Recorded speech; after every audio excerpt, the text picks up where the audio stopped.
বিদ্যা দেবী মা সরস্বতীর পুজো বলে কথা, তাই সকাল সকাল গায়ে হলুদ মেখে স্নান টান করে নিয়ে আমি চলে এসেছি এখানে পুজোর জোগাড় করতে। আর ঠাকুরমশাই আস্তে আস্তে সকাল 9টা তো বেজেই গেছি, আর আমি অনেক সকালবেলায় রেডি হয়ে গেছিলাম, তার জন্য ভাবছিলাম কখন আসবে। যাই হোক, এবার আমরা পুষ্পাঞ্জলি দিচ্ছি। সকাল সকাল পুজোটা হয়ে গেলে আর কোনো ঝামেলা থাকে না, কারণ আজকে অনেক কাজ। কি কি কাজ আছে সেটা তোমাদেরকে আমি পরে বলছি। যাক, 10টার মধ্যে আমাদের পুজো কমপ্লিট। এবার আমি সমস্ত ফলমূল কেটে বাড়ির সবাইকে দেব। প্রসাদ খাওয়ার পর নিচে এসে দেখি মাছ কেনা হয়ে গেছে। মাছ কেন আজকে, সেটা তোমাদের মনে প্রশ্ন হবে।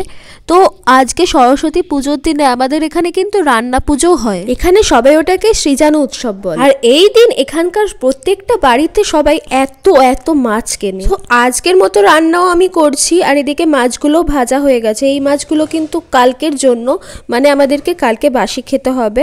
ভাত আজকে করে রাখবে, সেই ভাতটাই পান্তা ভাত করে কালকে খাওয়া হবে। মানে কাল কিন্তু কোনো রান্না করতে হবে না। দুপুরবেলায় পাড়ার সব বাচ্চা মেয়েগুলো এসেছিল আমার কাছে শাড়ি পরতে। শাড়ি পরাতে আমি অতটা এক্সপার্ট নই, তাও যেরকম পারলাম পরিয়ে দিলাম। ছোটবেলায় আমিও এভাবে মায়ের শাড়ি পরতাম। আর এই দিকে দেখো সৃজনও বসিয়ে দিয়েছে আমার শাশুড়ি মা। মানে ওখানে দেওয়া হয় বেগুন, শিম, তারপর আরো কলাই, নানা রকমের কলাই, সেগুলো সেদ্ধ করা হয়।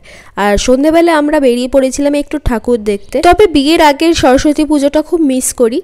বিয়ের আগে সরস্বতী পুজোর দিন সকালবেলায় অঞ্জলি টঞ্জলি দেওয়ার পর সব বান্ধবীরা মিলে সেজে গুজে শাড়ি টাড়ি পরে স্কুলে যেতাম।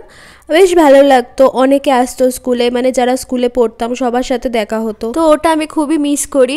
আর এখানে যেহেতু এই উৎসবটা আছে, সৃজানু উৎসব, তাই আমি কোনোদিন হয়তো যেতে পারবো না সরস্বতী পুজোর দিন ওখানে। এখানকার প্যান্ডেলগুলোও কিন্তু বেশ ভালোই করেছে। যাই বাড়ি চলে এসেছি। বাড়ি এসে দেখো এতগুলো মাছ আছে কালকের জন্য রান্না করছি। বাঁধাকপির তরকারিও হয়ে গেছে, চাটনিও হয়ে গেছে, আর পালং শাকের চচ্চড়িও হয়ে গেছে। রান্না হওয়ার পর পাড়ার ঠাকুরটা দেখতে আসলাম। দেখলাম এখানে মিউজিক্যাল চেয়ার খেলছে সবাই। তারপর বাড়ি এসে খেয়ে টেয়ে তারপর ঘুমানোর সময় আমার শাশুড়ি মা এই যে ষষ্ঠী মায়ের পুজো করলো। আর এই হাঁড়িটাতে ওই সেদ্ধ জিনিসগুলো আছে। পরের দিন সকালবেলায় ঠাকুর মশাই চলে এলেন, পুজো করে দিলেন একটু। তারপর স্নান টান করে নেওয়ার পরে দেখো আমার শাশুড়ি মা এখানে পুজো করছে মা ষষ্ঠীর। তারপর আমিও একটু সিঁদুর দিয়ে দিলাম ঠাকুরকে, তারপর প্রণাম করে নিলাম। তারপর দুপুরবেলায় বসে পড়েছি পান্তা ভাত নিয়ে।